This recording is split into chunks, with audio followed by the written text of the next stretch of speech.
Irmãos, vamos abrir nossas Bíblias em Mateus.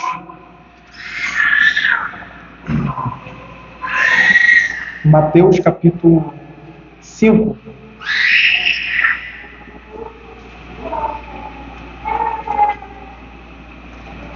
Vamos fazer a leitura de toda a sessão do verso 17 a 20. No entanto, o alvo da nossa exposição nessa noite será basicamente introdutório aí no verso 17. Nosso objetivo aí é falar sobre o cristão e a lei de Deus, né? Então, observando aí introdutoriamente algumas questões, nós vamos tratar nessas exposições aqui em Mateus 5, 17 a 20. Vamos fazer a leitura até o verso 20. A palavra do Senhor diz assim: Não penseis que vim revogar a lei aos profetas. Não vim revogar, vim para cumprir. Porque em verdade vos digo, até que o céu e a terra passem, nem um i ou um tio jamais passará da lei, até que tudo se cumpra. Aquele, pois, que violar um destes mandamentos, posto que dos menores, e assim ensinar os homens, será considerado mínimo no reino dos céus. Aquele, porém, que os observar e ensinar, esse será considerado grande no reino dos céus.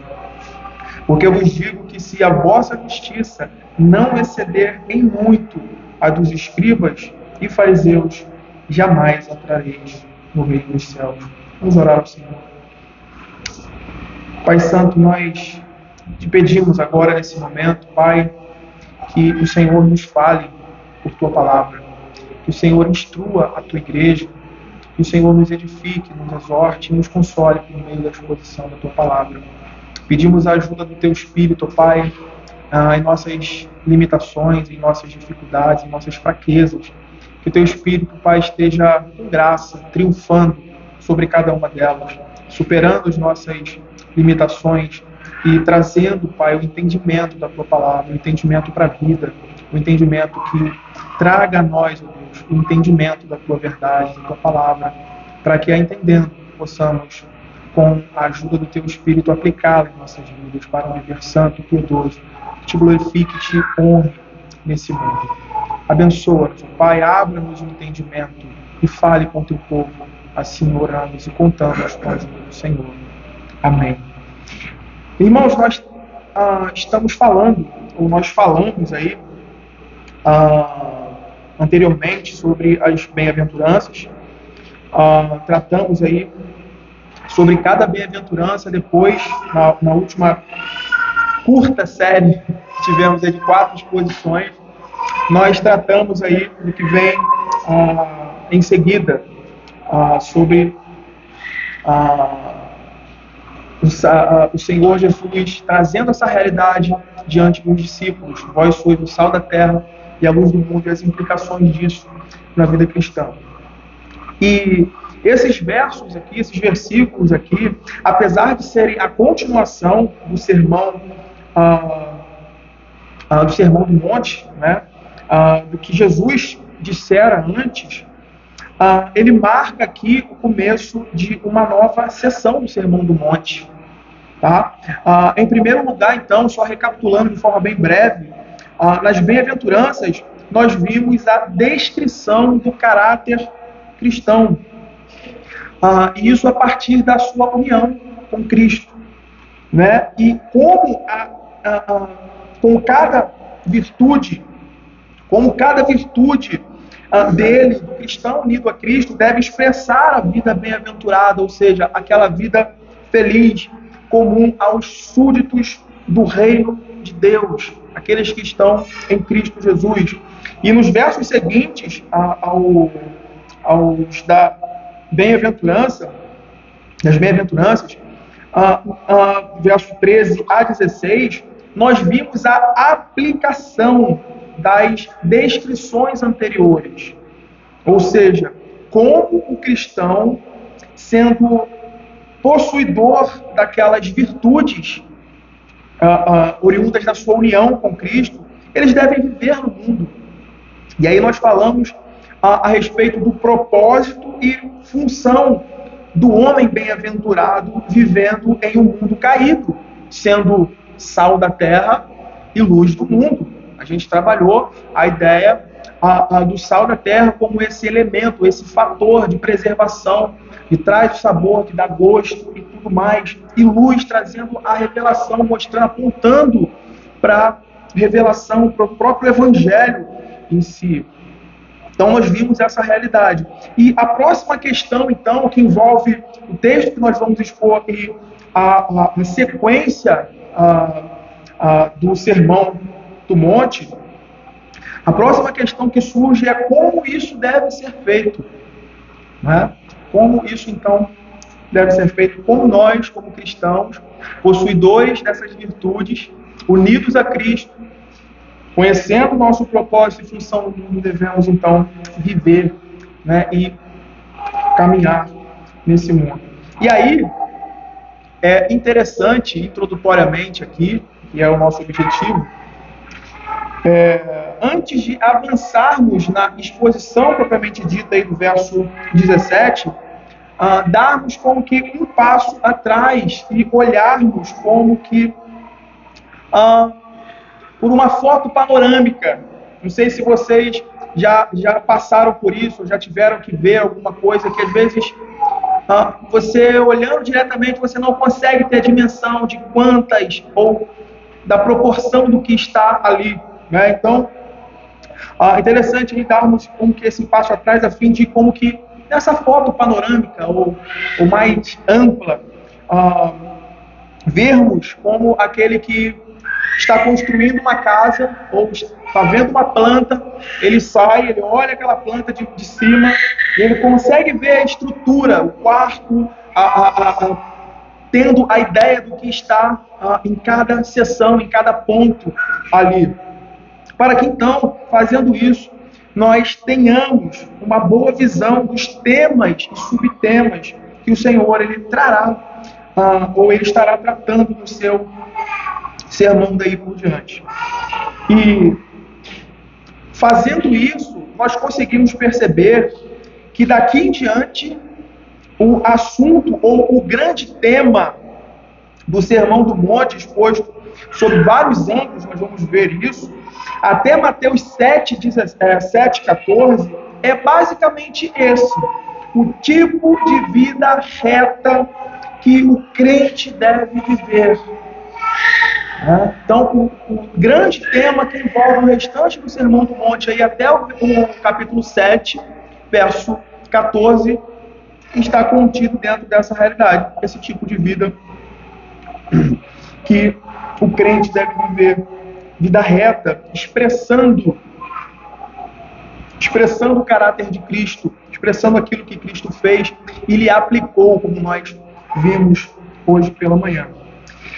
E aí, os versos 17 a 20, eles são colocados como uma espécie de introdução geral do tema. E aqui o Senhor Jesus, ele parte para essa definição. Né? Aqui o Senhor Jesus, ele define abertamente a sua relação com o Antigo Testamento, que, usando os termos aí que é empregado aqui, lei e os profetas, né? Ele define a sua relação com o Antigo Testamento e, consequentemente, com como Cristo se definiu, ou definir a sua relação com o Antigo Testamento, consequentemente, como todos aqueles que estão unidos a Ele, que são seus discípulos, devem entender a sua vida unida a Cristo, a vida cristã, diante da lei de Deus. Né? Isso tudo está ligado uma coisa à outra. Ou seja, o tipo de vida reta que o crente deve expressar, contrastando então com aquela caricatura de vida piedosa que aquela liderança que estava em voga ali, os escribas e os fariseus, haviam imprimido na mente, né? Eles imprimiram na mente das pessoas que estavam ali. Então, no verso 17 e 18, fazendo assim didaticamente, né, esse mapa para a gente visualizar. Então, nos versos 17 e 18, nós temos a definição da relação de Cristo com as Escrituras do Antigo Testamento. E nesses versículos, nesses versos aí, o Senhor ele afirma que a sua vida e o seu ensino estavam em absoluta harmonia com a lei e os profetas. Né? Ou seja, todo o ensino das Escrituras, ele não era contrário a isso, ele não era contra a lei, ele não era a anti-lei, né? E nem outra coisa qualquer que pudessem acusar ele. Então, nós temos aqui basicamente essa afirmação desse relacionamento de Cristo com o Antigo Testamento, as Escrituras do Antigo Testamento, usando o termo aí, lei e os profetas. E nos versos 19, isso é importante, 19 a 20, ligado ao que nos é dito nos versos anteriores, Jesus ele vai reprovar o tipo de vida e ensino hipócrita dos fariseus e escribas, que embora se dissessem guardiões da lei, eles mesmos deturpavam a lei, tanto por meio de suas tradições acrescentadas à lei de Deus, né?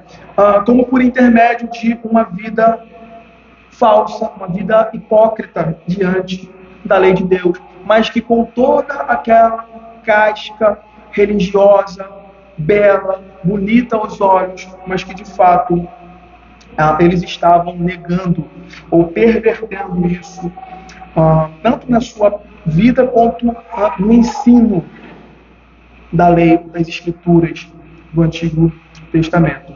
E o Senhor Jesus, então, começa exatamente por afirmar aí, esse é o ponto do verso 17 que nós vamos ver, ele começa exatamente por afirmar o valor e a permanência da lei, a autoridade da lei de Deus para a vida do seu povo. Ele vai colocar isso como algo focal, como um ponto inalterável, um ponto absoluto na vida do seu povo. Então, ele começa no verso 17, dizendo que nós lemos, afirmando que nós lemos: não penseis que vim revogar a lei ou os profetas. Não vim para revogar, vim para cumprir. Eu gosto muito de uma definição de R.C. Sproul comentando esse texto, seu comentário de Mateus. Ele vai dizer um ponto muito importante. Ele diz assim: no Sermão do Monte, encontramos a exposição mais detalhada da lei de Deus em todo o Novo Testamento. Neste ponto, Jesus começa a apresentar sua interpretação em contraste com a interpretação dos escribas e fariseus. E aí nós vamos ver como isso vai ser discorrido, né? O próprio Senhor, o próprio Deus, falando, interpretando, trazendo o verdadeiro entendimento da sua lei, em contraste com os acréscimos, os erros, né? A articulação falha daqueles homens, que foi colocada sob uma tradição, a partir de uma concepção, de uma distorção da realidade, da verdade e da própria lei de Deus. Então nós vamos ver aí esses embates. Então é importante vermos isso aí, que isso começa, isso parte aí desse ponto. É interessante notarmos isso aqui, porque dentro do contexto que estamos vendo, isso fica claro. A pessoa de Jesus constitui um grande problema para os seus contemporâneos. Eles tinham que lidar com essa pessoa. Eles não podiam passar deixar de lidar com a pessoa de Cristo. Né? Eles tinham que lidar com essa pessoa. E o problema está exatamente nisso. Quem era Jesus naquele contexto? E quem eram esses homens a quem Jesus reprovava os seus ensinos, traziam alertas e falava de forma bem aberta contra eles? Quem eram? E aí nós vamos perceber pela narrativa aí dos textos do Novo Testamento que Jesus ele não tinha o que podemos chamar, ele não tinha passado por aquele processo ou pelas escolas dos fariseus. Ele não era um fariseu, né, dentro dessa perspectiva, né, ou pelas vias comuns do seu tempo para se tornar mestre. Ou seja, Jesus não chegou à sua posição de mestre através daqueles caminhos conhecidos ou comuns no seu tempo, e isso por si só criava, no mínimo, algum estranhamento, porque nós vamos ver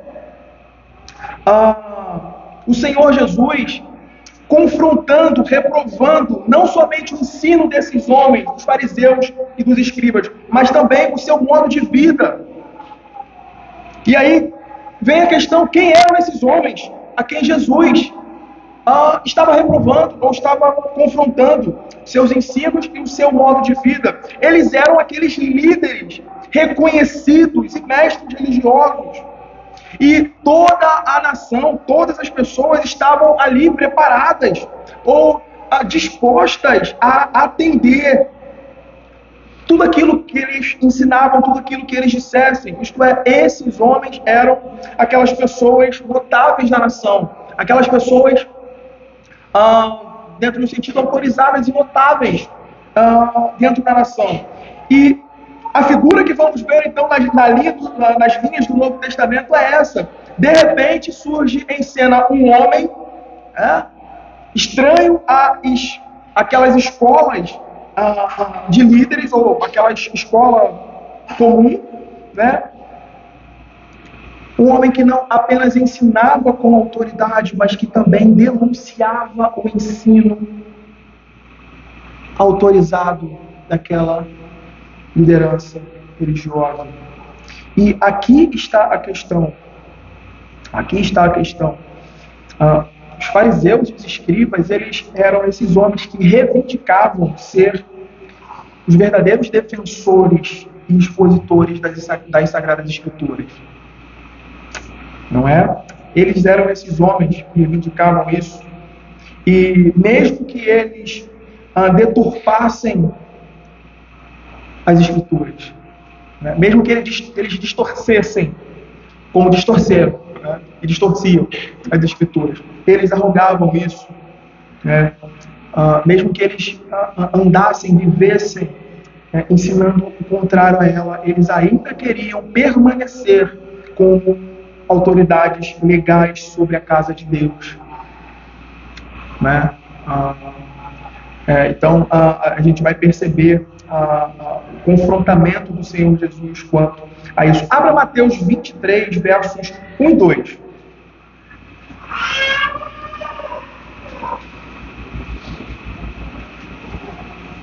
Veja a forma como o Senhor Jesus coloca a respeito dessa condição. Mateus 23, 1 e 2 diz assim: Então falou Jesus às multidões e aos seus discípulos: Na cadeira de Moisés se assentaram os escribas e os fariseus. Eles estavam lá, né?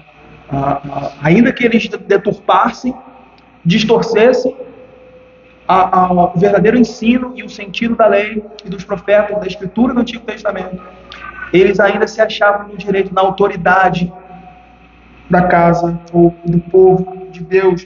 E nesse sentido, é bom que entendamos isso, para entendermos o contexto no qual Jesus vem falando o que ele fala. Nesse sentido, quando o Senhor Jesus confronta, expõe e reprovam os seus acréscimos e distorções da lei, daqueles homens, eles entendiam isso como uma rejeição à própria lei de Deus, e não os erros e os excessos que eles mesmos colocaram sobre a lei de Deus. Não é? Eles entendiam isso como uma afronta à própria lei de Deus. E aqui está um ponto interessante. Se você perceber bem, eles colocavam as suas interpretações das Escrituras no mesmo nível das Escrituras. Né? Isso é um grave perigo. Né? Isso é um grave problema. Eles colocavam as suas interpretações no mesmo nível das Escrituras, como se as suas articulações, ou como se a articulação teológica fosse infalível e livre de erros. E nesse sentido, irmãos, discordar, dentro daquele contexto ali, discordar das suas tradições que expressavam as suas interpretações ou articulações sobre a lei, para eles era o mesmo que querer revogar a lei e os profetas, revogando as escrituras do Antigo Testamento.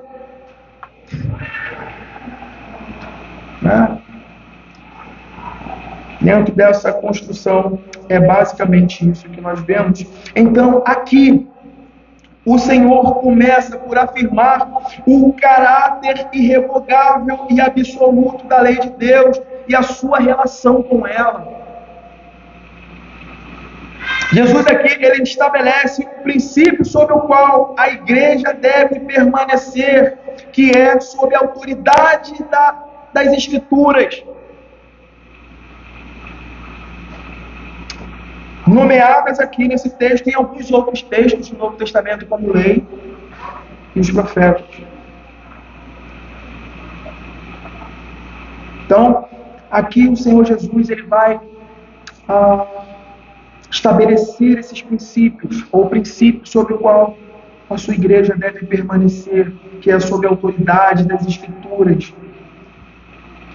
E aí isso inclui a lei e os profetas, mas abrigada e confiada sobre os méritos daquele que cumpriu cabalmente cada item, cada pormenor de tudo que a lei e os profetas representavam e requeriam.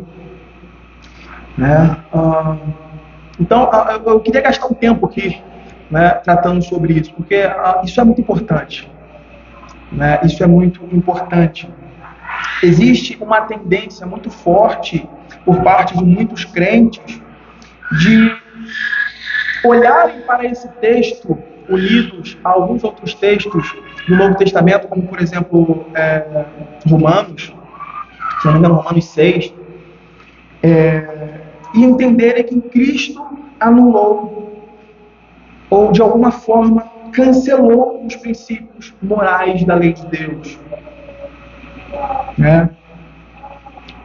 O ensino e, consequentemente, o ensino autorizado por parte dos seus santos profetas, entendendo então o Antigo Testamento como meramente um aglomerado histórico, mas que não consiste mais de valor e aplicação para a vida cristã. Gente, tem muita gente que pensa isso. E talvez o que é mais difícil não expresse de forma tão visível, tão clara. Mas lá no fundo,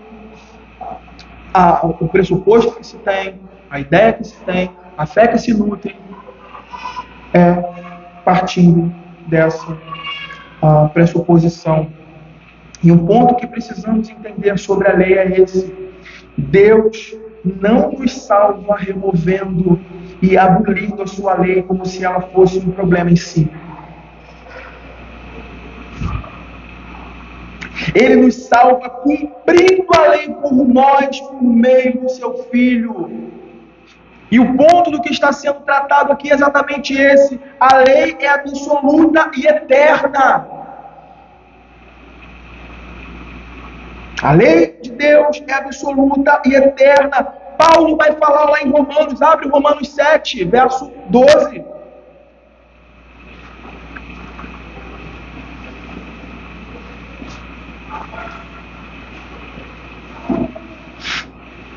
Romanos 7, verso 12, o apóstolo Paulo vai falar: por conseguinte, a lei é santa e o mandamento é santo, justo e bom.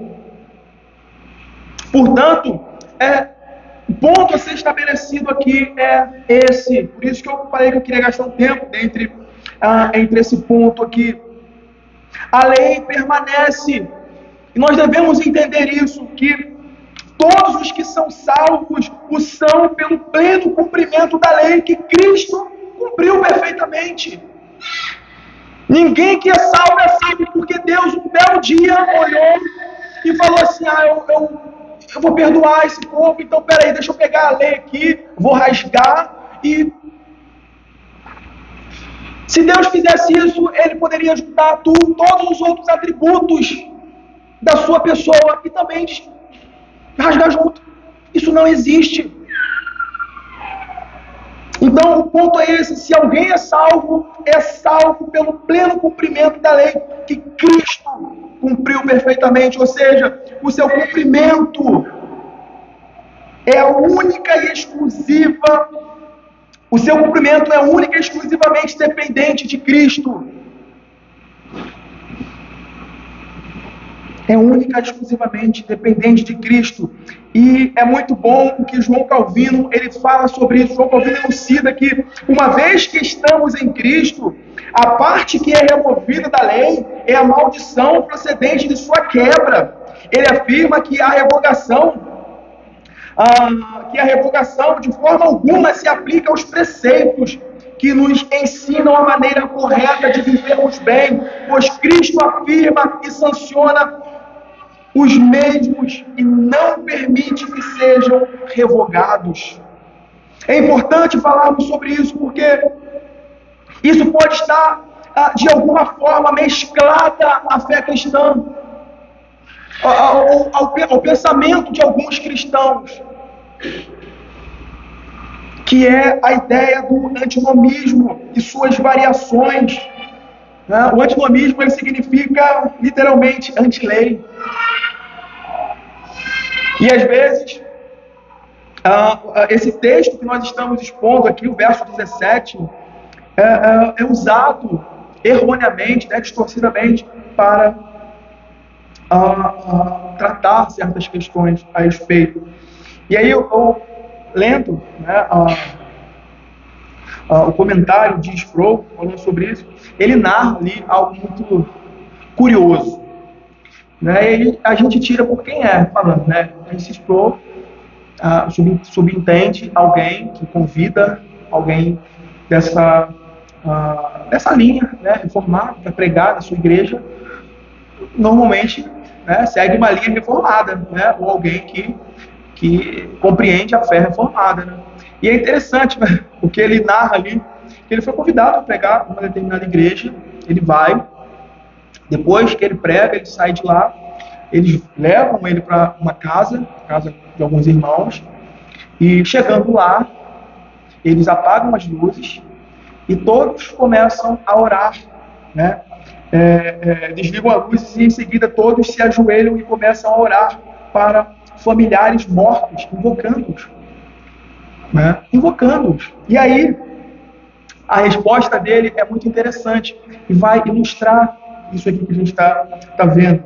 Ele diz, em resposta a isso: vocês sabiam que receberiam pena de morte no Antigo Testamento por causa do que estão fazendo? Deus disse que esse tipo de coisa é tão ofensiva a ele que toda a nação seria punida se isso fosse permitido. E aí o que pasma é a resposta que eles deram para ele. Eles disseram: sim, sabemos, mas não estamos no Antigo Testamento, estamos liberados dele agora. Como se não acabou. Acabou, passou. E aí é interessante porque essa crença é a essência do antinomianismo. Ela é a essência do antinomianismo. E aí é interessante que a escolha ele argumenta depois no desenvolvimento do seu comentário, que como se ele estivesse questionando eles, olha, aconteceu alguma coisa no plano de redenção em que o Deus que falou isso lá atrás, o Deus que trouxe determinada questão, agora ele não liga mais, ele simplesmente abriu mão. Aconteceu alguma coisa que fez com que Deus mudasse esse pensamento dele, né? Então, é interessante vermos isso, porque muitas pessoas têm dificuldade para compreender a relação entre lei e evangelho. Entre lei e o evangelho. Às vezes as pessoas olham para o Antigo Testamento, leem os profetas, pontos ali específicos e passou, isso não é mais nosso. E às vezes isso nos espanta com questões sérias, como o dia do Senhor. Como o dia do Senhor, por exemplo. Às vezes conversamos com muitas pessoas que agem como se o quarto mandamento, como se o mandamento do Senhor fosse, agora que estamos sobre a graça, né? É o argumento. Não, isso aí já não vigora mais. Agora nós não estamos mais debaixo da lei. Não estamos mais. Isso aí é algo que ficou lá no Antigo Testamento. Agora nós estamos debaixo da graça. Eu estou dando um exemplo. Mas é o suficiente para mostrar e para nos dar o entendimento de que isso é extremamente repugnante diante dos olhos de Deus. Isso é extremamente repugnante. Então, dentro dessa perspectiva, a gente precisa olhar para isso e tratar, né, de forma bem clara e compreensiva. Sabemos que uma das funções da lei de Deus é expor nosso pecado e mostrarmos a necessidade que temos de Cristo. Mas, depois de nos achegarmos a Ele, acreditamos que ela... muitas pessoas entendem isso, né? As pessoas acreditam que ela deixa de exercer qualquer influência sobre Ele.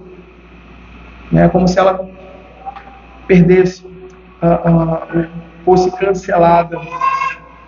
Além da função de expor nosso pecado, conduzirmos a Cristo, a lei também nos revela, e esse é o ponto aqui, tá? Ela nos revela aquilo que é agradável a Deus. O salmista, no Salmo 119, versículo 19, ele vai dizer: quanto amo a tua lei.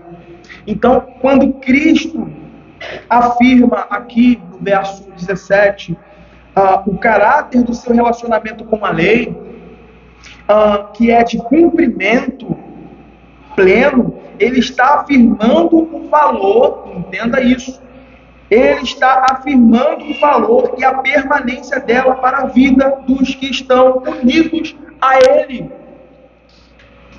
Não é? Ele está afirmando isso. Isso fica bem claro quando entendemos o significado do termo que é empregado aí, cumprir. Não devemos entender esse termo, cumprir, aqui como terminar ou acabar, no sentido de algo que perde a validade. O verdadeiro sentido dessa palavra é cumprir no sentido de prestar plena obediência, literalmente, levando até as últimas consequências tudo quanto fora dito e declarado na lei e nos profetas. E foi exatamente isso que Cristo fez por sua vida, morte e ressurreição. E essa, pois, é a reivindicação central feita por nosso Senhor aqui. Em outras palavras, ele afirmava que a lei e os profetas, em sua totalidade, apontavam para ele e teriam o seu pleno cumprimento em sua pessoa, até os menores detalhes. E nós, como crentes, precisamos entender isso, para não reproduzirmos em nossa vida cristã o legalismo dos fariseus e escribas, como se fôssemos bons o suficiente para cumprirmos e levarmos isso, ou o antinomianismo de muitos, comum entre muitos cristãos contemporâneos, como se não existisse lei. Devemos lembrar mais uma vez aqui que o foco do Senhor Jesus estava sobre os seus discípulos. Quando ele começa as bem-aventuranças, né, isso já fica claro que o alvo público a quem ele estava falando se tratava dos seus discípulos. No meio da multidão, ele dirige o seu olhar aos seus discípulos, ele passa a proferir essas palavras. E isso aqui também fica claro no final do verso,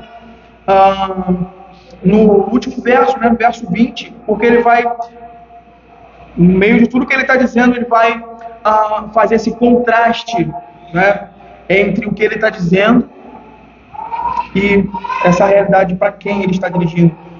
Porque eu vos digo, falando para os seus discípulos, que a vossa justiça, se a vossa justiça não exceder em muito as dos escribas e fariseus, jamais entrareis no reino dos céus. Então, devemos nos lembrar aqui desse ponto, que o olhar dele, o foco do Senhor estava sobre os seus discípulos, de alertá-los sobre esse bom senso, né? A boa medida de entendimento que eles, como esses homens bem-aventurados, precisavam ter ao olhar, né? Ao enxergar a sua pessoa e essa relação, né? E saberem distinguir isso, né? Sem caminhar no caminho dos fariseus e escribas, nem irem para o outro lado, né? Fazendo um bom uso. Vejam que Paulo, refletindo esse bom senso, esse uso correto, vai dizer lá em Timóteo, 1 Timóteo 1, verso 8.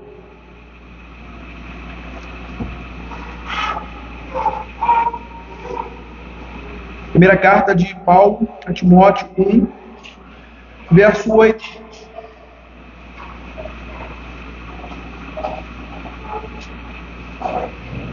Sabemos, porém, que a lei é boa. E aí vem, ele diz, se alguém dela se utilizar de modo legítimo. De modo legítimo. Né? E Jesus começa exatamente por aí, irmãos. Olhando para o coração, olhando para os seus discípulos, dizendo o que ele diz aqui. Não pensem que eu vim revogar a lei ou os profetas. Não vim fazer isso. Né? Não penseis que vim revogar a lei ou os profetas. Há algo aqui, já caminhando aí para o fim dessa parte introdutória, há algo aqui que no grego vai além do que normalmente as nossas traduções elas alcançam. A palavra que Jesus emprega no início do versículo 17 para não penseis, ou termo específico ali, penseis, é nômiso, né, que é um verbo grego que significa supor ou conjecturar. Tá? Supor ou conjecturar. E aqui na frase ele se reveste de um significado muito forte, estando ligado à pessoa de Cristo e à lei. E unido a isso, uma outra palavra importante que temos aqui, precisamos ver, é a palavra usada aí para revogar, que no grego é catalu ou catalio, que significa literalmente destruir ou demolir. É um termo que era normalmente utilizado para demolições, né, de grandes construções, destruindo, levando aquilo à ruína, destruindo literalmente. Né? Então, se nós formos fazer aqui uma leitura literal do texto, nós teremos basicamente isso. O Senhor Jesus olhando para os seus discípulos, olhando para os seus e dizendo basicamente isso, que esse tipo de pensamento que talvez seja comum aí, que esse tipo de pensamento não encontre lugar na mente, não passe na mente de vocês e no coração de vocês. Não suponham isso, nem sequer conjecture que eu vim para destruir a lei ou os profetas. Que isso não passe na mente de vocês, que isso não encontre lugar no pensamento de vocês.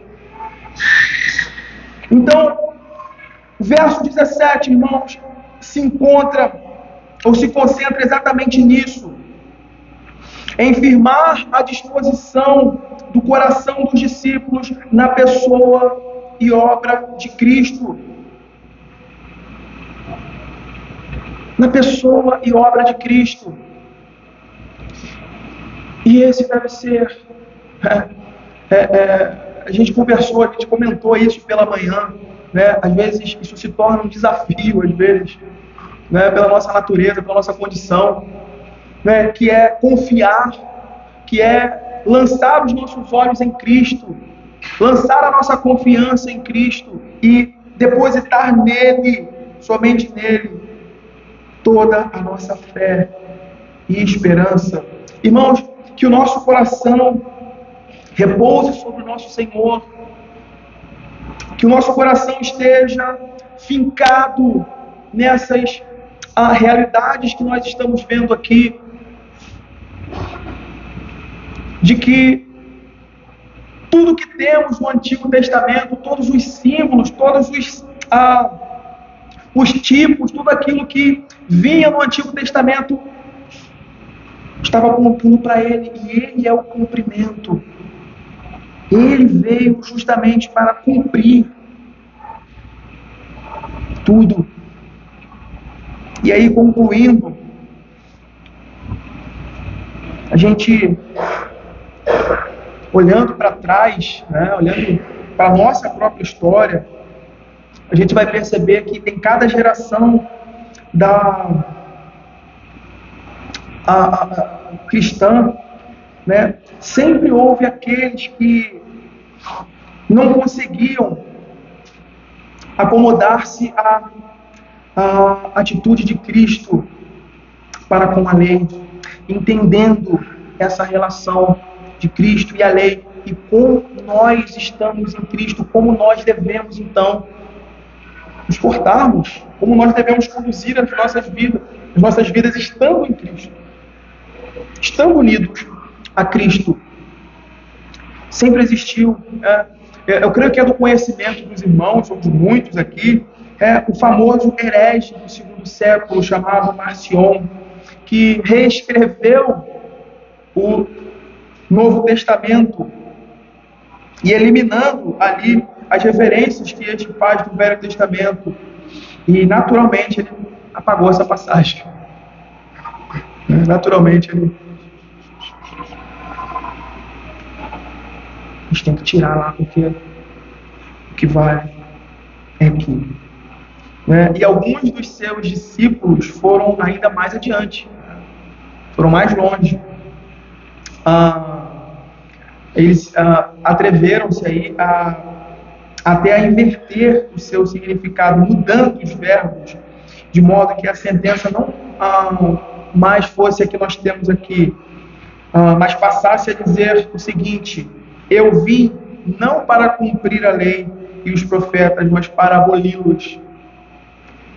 Né? A gente sabe que no curso da história, esses pensamentos eles sempre estiveram presentes, rondando a fé do povo de Deus. E em face de tudo isso, a questão que surge é essa: qual deve ser a nossa disposição, a disposição do nosso coração e fé sobre essas coisas, sobre essa realidade, como nós devemos lidar com isso, como nós devemos abraçar isso. E eu queria concluir com esse comentário de Riley, que diz: tomemos cuidado para não desprezar o Antigo Testamento sob nenhum pretexto. A religião do Antigo Testamento é o embrião do cristianismo. O Antigo Testamento é o Evangelho em botão.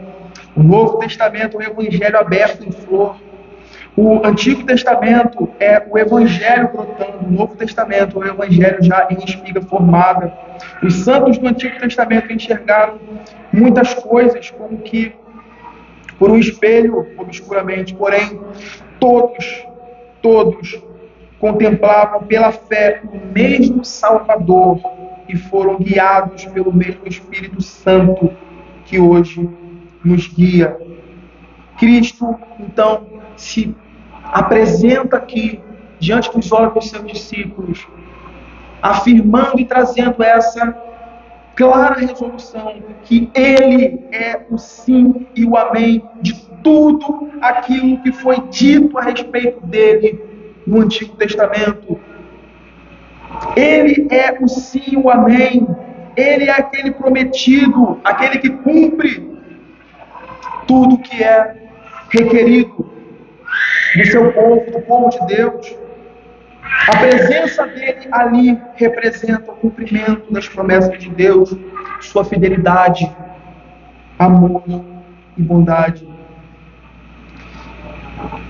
A vida reta que os filhos de Deus são chamados a viver, então, é no poder e no mérito de Cristo, que cumpriu toda a lei. O que nós vamos ver daí para frente, né? Nós vamos em todas as próximas ou as seguintes exposições tratar aqui do que vem em seguida. A vida reta que é requerida dos filhos de Deus unidos a Cristo, elas partem, ou ela parte não da sua boa performance. Nós temos isso. Nós gostamos de ter isso, né? De ser apresentado como aqueles que obedecem bem, que são assim, que fazem, que acontecem. Aqui o olhar de Cristo é lançado sobre ele. A palavra, o olhar dos discípulos são lançados sobre Cristo. E a vida reta que nós vamos ver aqui, que é requerida dos filhos de Deus, ela está fundamentada na perfeita obediência de Cristo, que cumpriu toda a lei e que ele outorga, ele dá, ele coloca sobre o seu povo essa graça, esse poder de viver para a glória de Deus, como nós temos visto nos outros sermões. O Senhor nos abençoe. Vamos orar ao Senhor. Pai bondoso, Deus santo, nós te agradecemos pela tua palavra, Deus, que nos traz, Deus, a compreensão de que sem a tua